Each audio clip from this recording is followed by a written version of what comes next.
we're talking about profit pizza today. The first stage is how big's a pizza. That's going to be determined by, your revenue. And then you're going to go down and you're going to cut out a slice for labour, cut out another slice for materials. Maybe you've got some hire equipment, and these are going to be all of our direct costs that once we take them away, we're left with our gross profit margin. Often labour can be down in operating expenditure. Yeah. What is your general feel about where labour should fit? Do you think so you're going to have two types of wages and salary expense in your business, right? And the relevant superannuation attached to them. There's going to be a labour content that are your billable resources, and that's your direct cost. So whatever we're spending to complete that job and invoice the customer. Yeah. Then you're going to have a labour content, a wage and salary content that is non-billable, right? And that's going to sit in your OPEX. Underneath your gross profit margin. They're going to be people like admin, sales, even management. I might put myself down there. Because I'm not working on the tools.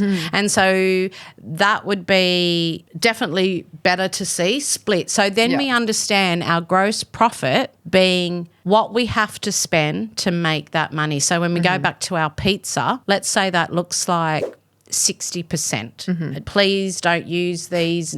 I'm just pulling these numbers out of my head. Don't use these as a target. You're going to have to investigate and know your own numbers. But let's just say we order in our pizza, our revenue, and we cut 60% of that away for the direct labour and materials. So now what have we got left? We've got 40% of our pizza, right? And we still need to operate our business, our OPEX. We still need to pay the telephone bill, the electricity, our insurances. There's a whole list of them. A big list, Yeah. And what's that going to look like? If we take another 20%, what if we took 30%? What's left of our pizza before we get lunch, Lucy?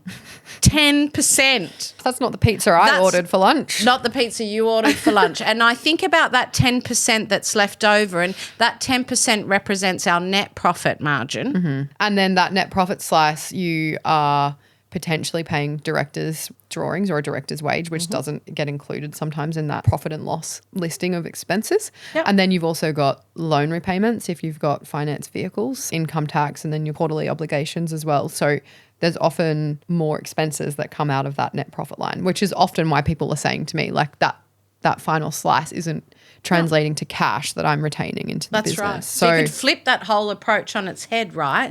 And go, instead of working from the top down, how about we work from the bottom up? If potentially my business can turn over X amount of money, what percentage of that do I need to pay off my loans, pay myself as a director? What's that percentage look like?